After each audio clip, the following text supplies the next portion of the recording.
सफर की ठोकरें ही मंजिल का पता देती है, ना रुक ए मुसाफिर इन महीन मुश्किलों से, क्योंकि शौर्य के कदमों में ही सफलता सर झुकाती है। भारतीय रेलवे दे रही है आपको सरकारी नौकरी प्राप्त करने का एक सुनहरा मौका।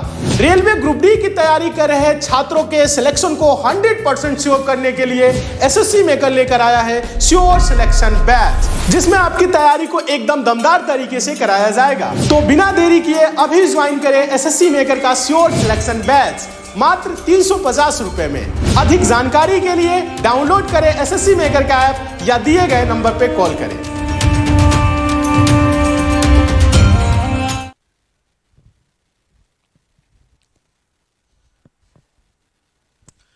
हेलो, नमस्कार प्यारे बच्चों, गुड मॉर्निंग, राधे राधे, राम राम। कैसे हैं आप लोग?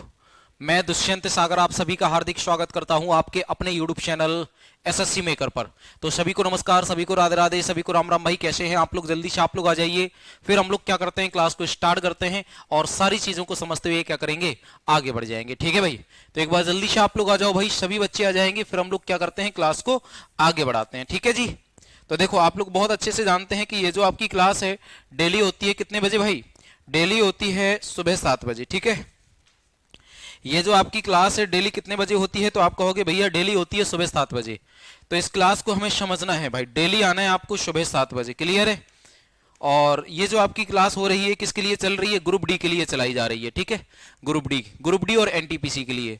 तो जिन भी बच्चों ने ग्रुप डी का फॉर्म डाला है या जो ग्रुप डी की तैयारी करना चाहते हैं वो आप लोग कोर्स ले सकते हैं भैया। श्योर सिलेक्शन बैच बहुत अच्छा चल रहा है, बिल्कुल बेसिक से चल रहा है, 350 रुपए का। ठीक है भाई?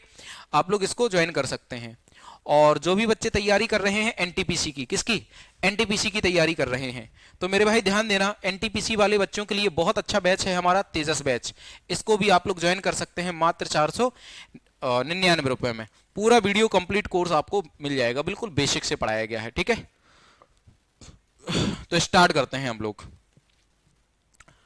चलो भाई, तो इसको हम लोग क्या करते हैं, स्टार्ट करते हैं क्लास को। देखो, आज क्या है? 20 अप्रैल है, आप लोग बहुत अच्छे से जानते हैं आज क्या है, 20 अप्रैल है। This is clear? तो 20 अप्रैल की क्लासेस को हम लोग बहुत अच्छे से पढ़ेंगे। ठीक है? ये देखो, क्वेश्चन नंबर 1,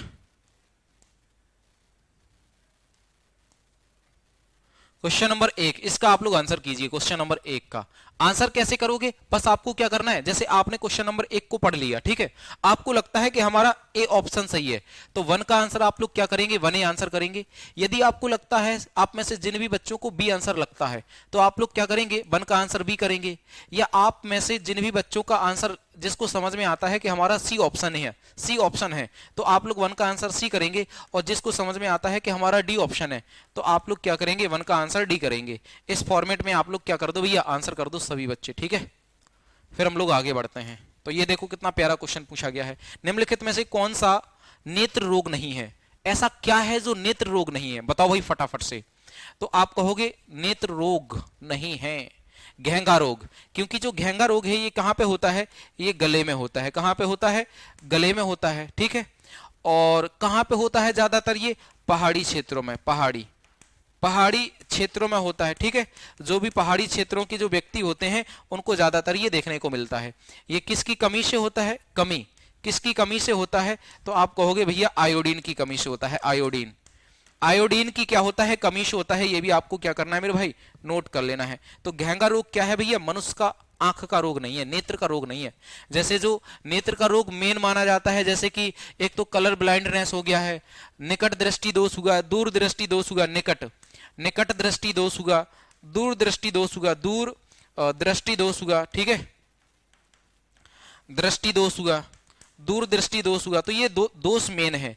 जो निकट दृष्टि दोष होता है, इसमें मनुष्य को निकट की वस्तुएं और दूर की वस्तुएं, इसमें मनुष्य को निकट की वस्तुएं स्पष्ट दिखाई देती हैं, परंतु दूर की वस्तुएं स्पष्ट नहीं दिखाई देती हैं।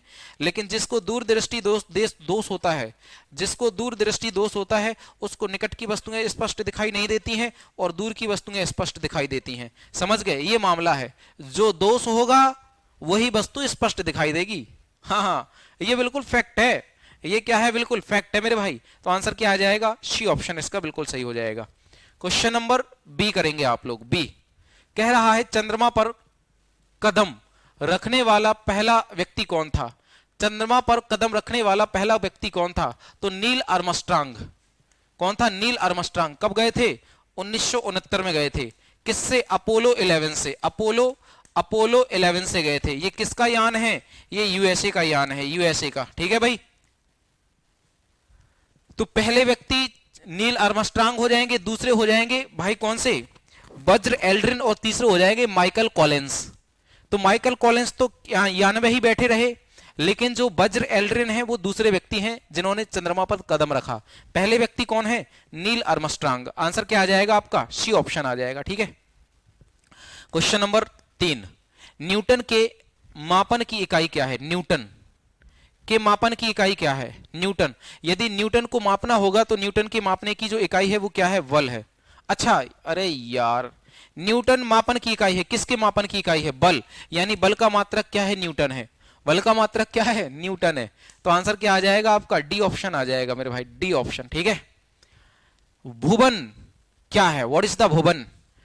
तो यह चंद्रयान 2 के लिए मून इफेक्ट प्रोब को दिया गया नाम है, या शिक्षा को बढ़ावा देने के लिए इसरो द्वारा प्रेक्षित एक उपग्रह है, या भारत द्वारा विकसित एक अंतरिक्ष दूरबीन है, या इसरो का 3D इमेजिंग क्षमताओं से युक्त एक जियो पोर्टल है। क्या है भैया भुवन? तो ये क्या हो जाएगा मेरे भाई? ये हो जाएगा इसरो द्वारा 3D इमेजिंग क्षमताओं से युक्त एक क्या है? जियो पोर्टल है। तो आंसर क्या आ जाएगा आपका? आंसर आ जाएगा डी ऑप्शन। बिल्कुल सही है, बहुत बढ़िया जी। डी आंसर आपका बिल्कुल सही हो जाएगा। क्वेश्चन नंबर हम लोग करेंगे 5। पहला मानव निर्मित संश्लेषित रेशा क्या है? पहला मानव निर्मित संश्लेषित रेशा क्या है? तो सिलिकॉन है, नायलॉन है, या एक्रिलिक है, या आपका क्या है? स्पेंडेक्स है, या फिर क्या है? स्पेंडेक्स है। तो पहला संश्लित जो रेशा हो जाएगा मेरे भाई, वो क्या हो जाएगा? नायलॉन हो जाएगा। क्या? नायलॉन हो जाएगा। शाबाश। कोशिकाओं के अध्ययन को क्या कहा जाता है? कोशिकाओं के अध्ययन को तो क्या कहेंगे हम लोग? साइटोलॉजी कहेंगे, जिसमें हम लोग सेल का अध्ययन करते हैं। किसका? सेल का अध्ययन करते हैं, उसे साइटोलॉजी कहा जाता है। सेल क्या है? मनुष्य की जीवन की सबसे छोटी इकाई। ठीक है भाई। मनुष्य के जीवन की सबसे छोटी इकाई मानी जाती है, सबसे छोटी इकाई मानी जाती है, छोटी यूनिट मानी जाती है। समझ गए मेरी बात को? ठीक है। इसकी खोज कब हुई थी भैया? 1665 में इसकी खोज हुई थी। और किसने की थी? रॉबर्ट हुक ने की थी। किसने? रॉबर्ट हुक ने की थी। किसने मेरे भाई? रॉबर्ट हुक ने की थी। तो आंसर बी आ जाएगा। क्लियर है। संक्षिप्त शब्द एसएमपीएस का पूर्ण रूप क्या है? संक्षिप्त शब्द एसएमपीएस का पूर्ण रूप क्या है? स्टार्ट मोड पावर सप्लाई, या सिंगल मोड पावर सप्लाई, या स्विच्ड मोड पावर सप्लाई। तो आंसर क्या आ जाएगा? Switched mode power supply. क्या लगाएंगे आप लोग? Switched mode power supply. Next करो इसका आंसर। E बराबर MC स्क्वायर नामक सूत्र की खोज किसने की? अरे वाह, अल्बर्ट आइंस्टीन ने। किसने? अल्बर्ट आइंस्टीन ने E बराबर MC स्क्वायर नामक सूत्र की क्या की? खोज की। C option. क्वेश्चन नंबर 11, संबंधित शब्दों के लिए गलत पूर्ण रूप वाले विकल्प का चयन कीजिए। गलत पूर्ण रूप वाले विकल्प का क्या कीजिए मेरे भाई? चयन कीजिए। बताओ जल्दी से। संबंधित शब्दों के लिए गलत पूर्ण रूप वाले विकल्प का चयन करना है। ठीक है भाई। तो बताओ जल्दी से। यानी इनके फुल फॉर्म हमें देखने हैं। क्या करनी है? फुल फॉर्म हमें देखने हैं। संबंधित शब्दों के गलत पूर्ण रूप वाले विकल्प का चयन कीजिए। जो क्या है? गलत विकल्प है। ठीक है। तो CDAC का फुल फॉर्म क्या होता है? Centre for development of advance computing. ये तो बिल्कुल ठीक है। CITES इसका फुल फॉर्म क्या होता है? Convention on international trade and endangered species. ये भी ठीक है यार। ठीक है। CHOGM इसका फुल फॉर्म क्या होता है? कन्वेल्थ हेल्ड ऑफ गवर्नमेंट मिनिस्ट्रीज, यही गलत है। ठीक है, सीसीआई का फुल फॉर्म क्या होता है? कंपटीशन कमीशन ऑफ इंडिया, तो ये भी बिल्कुल सही है, ये भी बिल्कुल एक हिसाब से क्या हो जाएगा? सही हो जाएगा। तो आंसर आपका केवल क्या निकल के आएगा? सी ऑप्शन निकल के आएगा। क्या? सी ऑप्शन निकल के आएगा। ठीक है, क्वेश्चन नंबर हम लोग करेंगे 13 नंबर। इनमें से किसे जगत की सभी प्रजातियों के द्विपद नाम पद्धति का जनक माना जाता है? किसको माना जाता है? जेम्स वॉटसन को, लुई पास्चर को, या कैरोलस लिनियस को, या फिर किसको माना जाता है? चार्ल्स डार्विन को। तो कैरोलस लिनियस, किसको माना जाता है? कैरोलस लिनियस को माना जाता है। क्लियर है मेरे भाई? बहुत अच्छा क्वेश्चन है, Carolus Linnaeus. Red panda winter carnival कहां पाया जाता है? रेड पांडा विंटर कॉर्निवल कहां पाया जाता है? तो आप कहेंगे रेड पांडा विंटर कॉर्निवल आपका सिक्किम में पाया जाता है। कहां पे? सिक्किम में पाया जाता है। कहां पे पाया जाता है मेरे भाई? सिक्किम में पाया जाता है। जो सिक्किम है ये भारतीय राज्य हो जाएगा। ठीक है भाई, और इसको भारतीय राज्य का दर्जा कब दिया गया था? तो भैया 1975 में दिया गया था। ठीक है, गंगटोक इसकी राजधानी। समझ गए? चलो जी, क्वेश्चन नंबर हम लोग करेंगे 15। इनमें से कौन राजा हर्षवर्धन के दरबारी कवि थे? इनमें से कौन राजा हर्षवर्धन के क्या थे? दरबारी कवि थे। बताओ, आनंद भट्ट, जयचंद, या बल्लाल, या फिर आपका हो जाएगा बाणभट्ट, या फिर क्या हो जाएगा? बाणभट्ट हो जाएगा। तो आप कहेंगे मेरे भाई Banabhatta will be the right answer of this question. Banabhatta बिल्कुल क्या आ जाएगा? सही आंसर आ जाएगा। ठीक है भाई, क्वेश्चन नंबर नेक्स्ट। दिए गए विकल्पों में से सही कथन चुनिए तथा लोकतंत्र में प्रवेश के लिए इनमें से क्या अनिवार्य है? वो आपको क्या करना है? बताना है। इनमें से क्या अनिवार्य है बताइए आप लोग। तो इसे स्वतंत्र एवं निष्पक्ष होना चाहिए। वाह, पहले ही ऑप्शन में इसने क्या कर दिए? झंडे गाड़ दिए भाई। यानी इसे क्या होना चाहिए? हमारा जो लोकतंत्र है इसे क्या होना चाहिए? स्वतंत्र और निष्पक्ष होना चाहिए। जो हमारा लोकतंत्र है मेरे भाई उसको क्या होना चाहिए? स्वतंत्र और निष्पक्ष होना चाहिए। यानी ए ऑप्शन आपका बिल्कुल सही हो जाएगा। ठीक है, इसे सरकार की नीतियों की आलोचना करनी चाहिए। ऐसा तो नहीं है भाई किसी की आप आलोचना करो। इसे सरकार की नीतियों के प्रति प्रतिबद्ध होना चाहिए। ऐसा भी नहीं है। सरकार की नीतियों की आलोचना करना चाहिए। ऐसा भी नहीं है। तो आंसर क्या आ जाएगा आपका? ए ऑप्शन बिल्कुल सही रहेगा। ठीक है, ए ऑप्शन बिल्कुल सही रहेगा। नेक्स्ट, भारतीय संविधान के किस दो अनुच्छेदों में न्यायिक समीक्षा की शक्ति को सर्वाधिक स्पष्ट रूप से व्यक्त किया गया है? किन दो अनुच्छेदों में? बताइए आप लोग, ऐसे कौन कौन से अनुच्छेद हैं? तो आर्टिकल जब आप लोग 44, ये तो भैया डीपीएसपी का है, डीपीएसपी का है, ये तो डीपीएसपी का है। ठीक है, अनुच्छेद 152 राज्यपाल से संबंधित है। 21, 246, 446, तो आंसर आ जाएगा अनुच्छेद 32। अनुच्छेद 32 में क्या दिया गया है? अनुच्छेद 32 में दिया गया है कि जो सुप्रीम कोर्ट है ये क्या कर सकता है?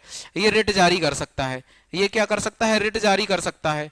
और अनुच्छेद वहीं पर 226 में क्या दिया गया है कि जो हाईकोर्ट है, जो हाईकोर्ट है वो क्या कर सकता है? वो रिट जारी कर सकता है। तो यानी रिट जारी करने का प्रावधान दिया गया है किसको?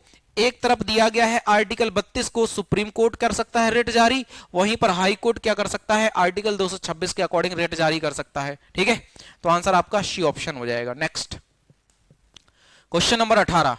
ब्रिटिश शासन काल के दौरान की रोकथाम करने के लिए सन 1929 में शारदा अधिनियम पारित किया गया था। क्या किया गया था? शारदा अधिनियम पारित किया गया था। तो आप लोग बताइए मेरे भाई, शारदा अधिनियम कब पारित किया गया था?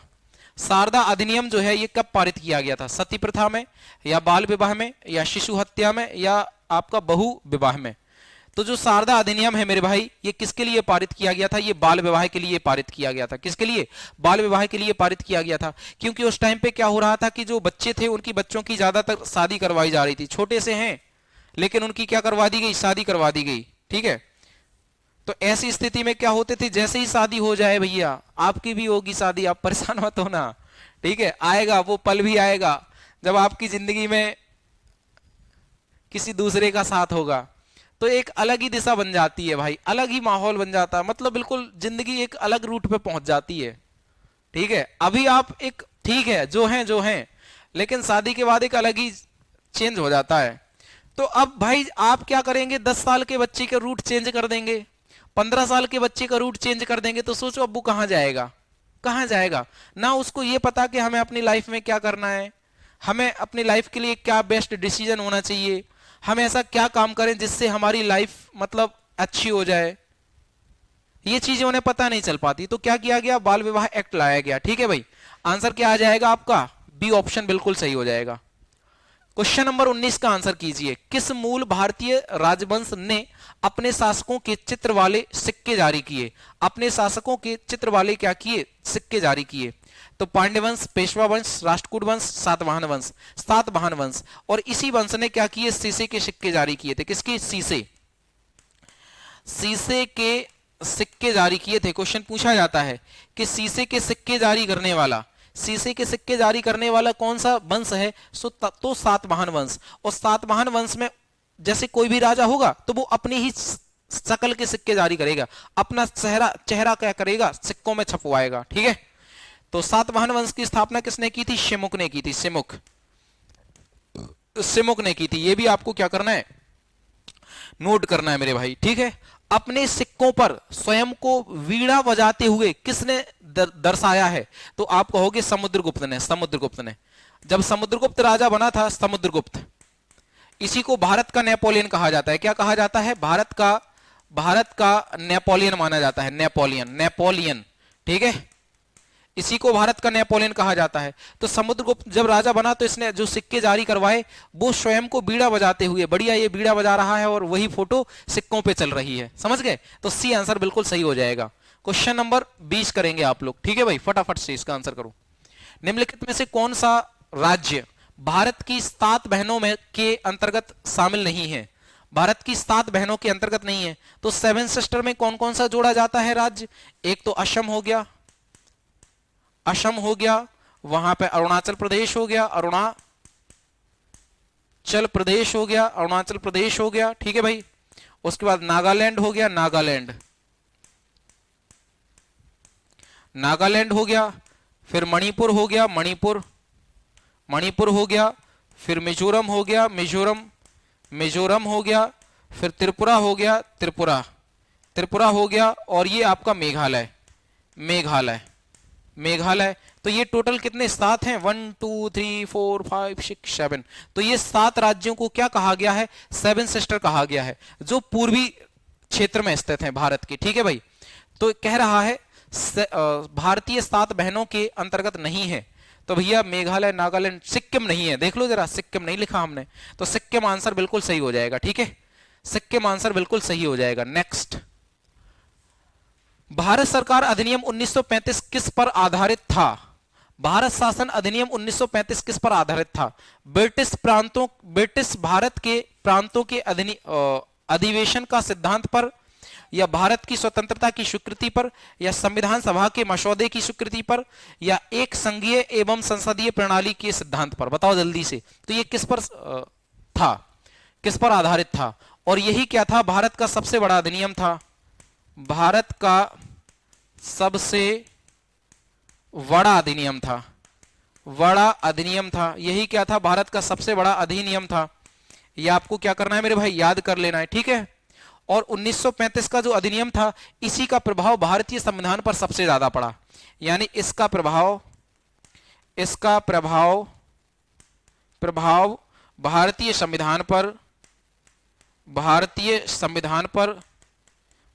संविधान पर सबसे ज्यादा पड़ा। इसी का प्रभाव भारतीय संविधान पर क्या पड़ा? सबसे ज्यादा पड़ा। क्लियर है? अब बात आती है आंसर हमारा क्या हो जाएगा? आंसर हो जाएगा कि जो 1935 का अधिनियम आया था वो किस पर आधारित था? वह ब्रिटिश भारत के प्रांतों के अधिवेशन के सिद्धांत पर आधारित था। तो आंसर क्या आ जाएगा आपका? ए ऑप्शन आ जाएगा। क्या? ए ऑप्शन आ जाएगा। क्लियर है? शाबाश मेरे भाई, शाबाश। नेक्स्ट करेंगे हम लोग क्वेश्चन नंबर 22। उस्ताद अमजद अली खान किस वाद्ययंत्र से संबंधित हैं? तो ये सरोद वादन से संबंधित। ठीक है, सरोद। संयुक्त राष्ट्र के कितने प्रमुख अंग हैं? 6। संयुक्त राष्ट्र के कितने प्रमुख अंग हैं? तो आप लगाएंगे मेरे भाई 6। ठीक है, संयुक्त राष्ट्र प्रमुख के कितने? 6 अंग हैं। कौन कौन से हैं?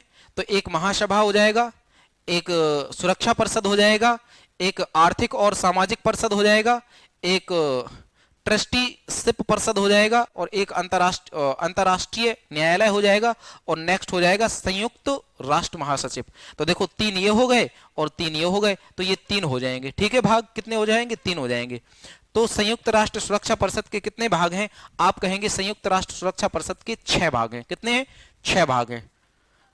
पुष्कर मेला का आयोजन पुष्कर में किया जाता है, यह किस जिले में आता है? यह अजमेर जिले में आता है या भाई आमिर जिले में आता है? तो यह अजमेर जिले में आता है। जो कहां पे लगता है? राजस्थान में लगता है। राजस्थान में लगता है। ठीक है, ठीक है।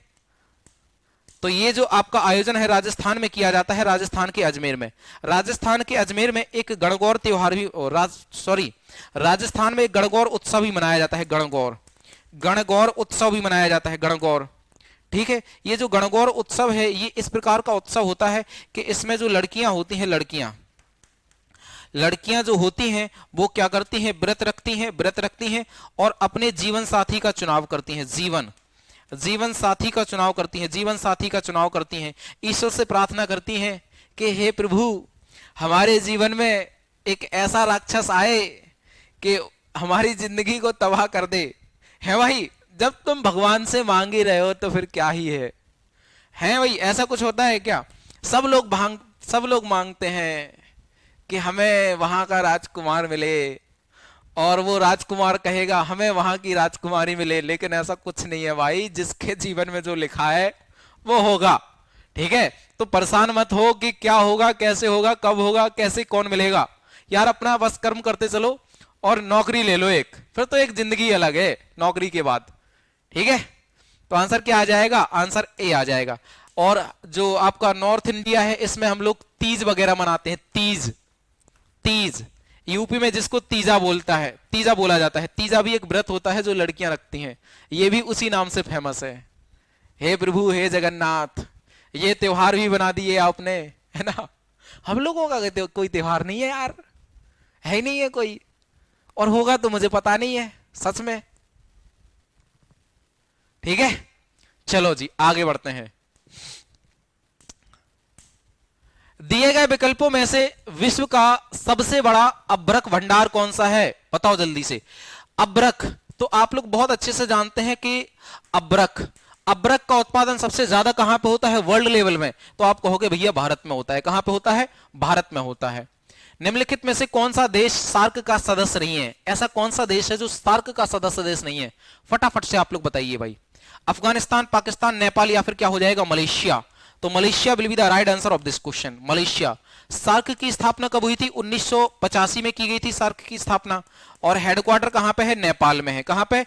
नेपाल में है। नेपाल का एक शहर है काठमांडू, जहां पे इसका क्या है? हेडक्वार्टर स्थित है। ठीक है भाई, ये बात आपको समझ में आ गई है। तो नेपाल तो आप कहोगे भैया अपना पड़ोसी देश है। हाँ, पड़ोसी देश तो है।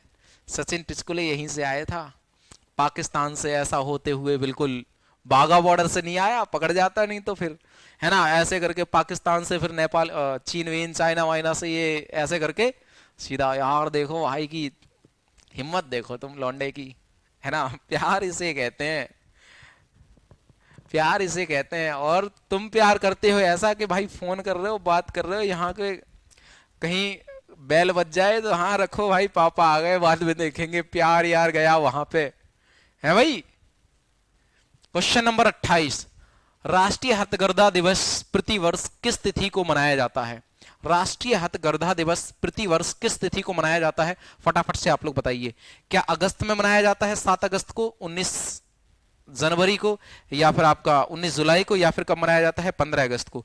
तो 15 अगस्त को हम लोग क्या मनाते हैं? स्वतंत्रता दिवस मनाते हैं। वही क्वेश्चन पूछा जाता है कि पाकिस्तान का स्वतंत्रता दिवस कब मनाया जाता है? तो 14 अगस्त को मनाया जाता है। कब? 14 अगस्त को। लेकिन हमसे पूछा गया है राष्ट्रीय हथकरघा दिवस कब मनाया जाता है, तो ये आपका 7 अगस्त को मनाया जाता है। कब? 7 अगस्त को मनाया जाता है। अब आप कहोगे भैया आंसर क्या हो जाएगा आपका? आंसर हो जाएगा मेरे भाई ए ऑप्शन। ठीक है, फिर तुम डी को समझ जाओ। ठीक है, ये आपका आंसर बिल्कुल सही हो जाएगा। क्वेश्चन नंबर 29, संयुक्त राष्ट्र संगठन यूएनओ के पहले महासचिव कौन थे भैया? यूएनओ के पहले महासचिव हो जाएंगे त्रिगवेली, और इसकी स्थापना हुई थी 24 अक्टूबर को। आप लोग बहुत अच्छे से जानते हैं। ठीक है भाई, 24 अक्टूबर 1945 को इसकी स्थापना हुई थी। हेडक्वार्टर इसका न्यूयॉर्क में है, अमेरिका के न्यूयॉर्क में है। क्वेश्चन नंबर 30, पहली बार किस योजना के तहत निजी क्षेत्र को सार्वजनिक क्षेत्र पर वरीयता दी गई थी? तो ये आपका 30 है और यही आपका लास्ट क्वेश्चन है, ठीक है। यही आपका 30वां क्वेश्चन है और यही आपका लास्ट क्वेश्चन है ये। और इसके बारे में आपको क्या करना है, कमेंट करके आपको कमेंट बॉक्स में कमेंट करेंगे कि इसका सही उत्तर क्या है, ठीक है। और क्लास आपको कैसी लगी है इसके बारे में भी आपको क्या करना है, ऑफलाइन कमेंट करना है, ठीक है। तो आज की क्लास को हम लोग यहीं पर स्टॉप करते हैं। बकाया की क्लास को हम लोग कल से समझेंगे, ठीक है। तो इस क्वेश्चन का आपको क्या करना है, सभी बच्चों को भैया कमेंट करके आपको बताना है। बकाया कुछ चीजें हैं जो आपको समझनी है, ध्यान दीजिए जरा। बकाया कुछ चीजें हैं जो आपको समझनी है। जैसे आप लोग तैयारी कर रहे हैं किसकी मेरे भाई, आप लोग एनटीपीसी की तैयारी कर रहे हैं। तो एनटीपीसी के लिए हमारा बहुत बढ़िया बैच चलाया गया है, कौन सा, तेजस बैच। आप लोग इसको ज्वाइन कर सकते हैं, तेजस बैच को मात्र 499 रुपए में, ठीक है। कंप्लीट वीडियो कोर्स आपको मिल जाएगा, बहुत ही अच्छा कोर्स है, ठीक है। जो बच्चे तैयारी कर रहे हैं रेलवे ग्रुप डी की, वो आप लोग श्योर सिलेक्शन बैच ले सकते हैं। इसकी फीस है 350 रुपए, कितनी, 350। और यदि किसी बच्चे को कोई दिक्कत आती है कोर्स से रिलेटेड, तो आप लोग इस दिए गए नंबर पे कॉल कर सकते हैं, 70 80 10 85 55। कल कॉल करना 10 बजे के बाद, ठीक है। आपकी हर एक समस्या का समाधान किया जाएगा यहाँ पे, क्लियर है। चलो, तो आज की क्लास को यहीं तक रखते हैं। बकाया आप लोग पढ़ते रहिए, मुस्कुराते रहिए, बने रहिए, बिंदास रहिए, खुश रहिए। कल मिलते हैं सेम जगह सेम टाइम पर। तब तक के लिए नमस्कार, राधे राधे, राम राम, जय हिंद।